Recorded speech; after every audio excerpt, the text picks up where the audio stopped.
नमस्कार मित्रांनो, जसं की आपल्याला माहिती आहे की अभिजित दिपके यांनी जे आंदोलन केलं, ज्यामध्ये धर्मेंद्र प्रधान याचा राजीनामा आणि आणखीन सुद्धा मागण्या होत्या, ते यशस्वी ठरलं आणि हे आंदोलन खतम होऊन जायला हवं असं काही लोकांची इच्छा होती, पण त्यांची इच्छा पूर्ण झाली नाही, म्हणून त्यांच्या बुडाला आग लागली आणि त्यांनी एक नवीन मुद्दा आणला, ज्यांना सो कॉल्ड अंधभक्त म्हणतात. यांनी एक नवीन मुद्दा आणला मार्केटमध्ये, जे आहे की रिझर्वेशन हटाव देश बचाव. आता मला एक समजते की अभिजित दिपकेचं जे आंदोलन आहे ते ओके ठीक आहे, किंवा नीट दरवर्षी नीटचा पेपर लीक होतो आणि यावर्षी नीटचा पेपर लीक झाल्यामुळे 20 विद्यार्थ्यांनी आत्महत्या केली, हे सुद्धा आपल्याला माहिती आहे. SSC GDचा पेपर सुद्धा आपल्याला माहिती आहे, CBSE बोर्डचा पेपर सुद्धा आपल्याला माहिती आहे. म्हणून त्याचा जो टॉपिक होतो तो एकदम ओके, आणि यापुढे असं काही झालं नाही पाहिजे, त्यामुळे जेनझीने बराबर प्रोटेस्ट केला. आता हे टॉपिक आपण मान्य करून घेऊ, बट आता हे जे सो कॉल्ड अंधभक्त आहे, यांनी काहीतरी बुडात आग लागली असल्यामुळे यांनी एक नवीन टॉपिक आणलाय, जो आहे की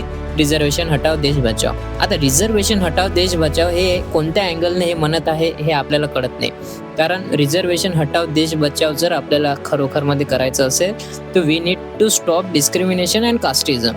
आणि आपल्याला आजच्या तारखेपर्यंत पूर्णपणे तर पाहायला नाही मिळणार की डिस्क्रिमिनेशन कम्प्लिटली बंद झालेलं आहे.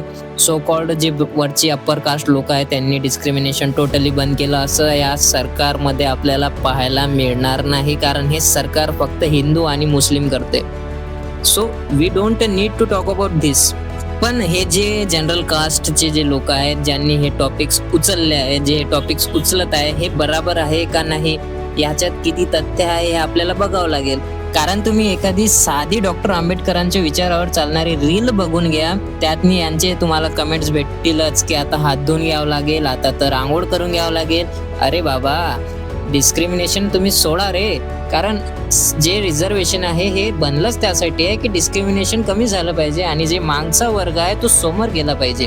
जे तुम्ही आतापर्यंत मागे ठेवलेला वर्ग आहे तो आता समोर गेला पाहिजे, याकरिता मेन म्हणजे रिझर्वेशन तयार करण्यात आलं होतं. आणि यांची एक आणखीन एक सर्वात मोठी मिस्टेक की यांनी यांच्या एका बॅनरमध्ये आहे ना छत्रपती शिवाजी महाराजांचा फोटो टाकून दिला. अरे बाबांनो, तुम्हाला माहिती आहे का छत्रपती शिवाजी महाराजांनी 18 पगड जाती एक केली त्या स्वराज्य स्थापन करायसाठी. छत्रपतींना नाही आवडायचं की हा या जातीचा आहे, तो त्या जातीचा आहे, हा असा आहे आणि तो तसा आहे, बिलकुलही नाही. त्यांचं हिंदुत्व टोटली तुमच्यापेक्षा वेगळं होतं, हे जाणून घ्या. आणि त्यांच्या जर विचारावर तुम्ही जर आधीपासून चालत असाल ना तर आतापर्यंत डिस्क्रिमिनेशन खतम व्हायला हवं होतं, बट असं झालेलं नाही आहे.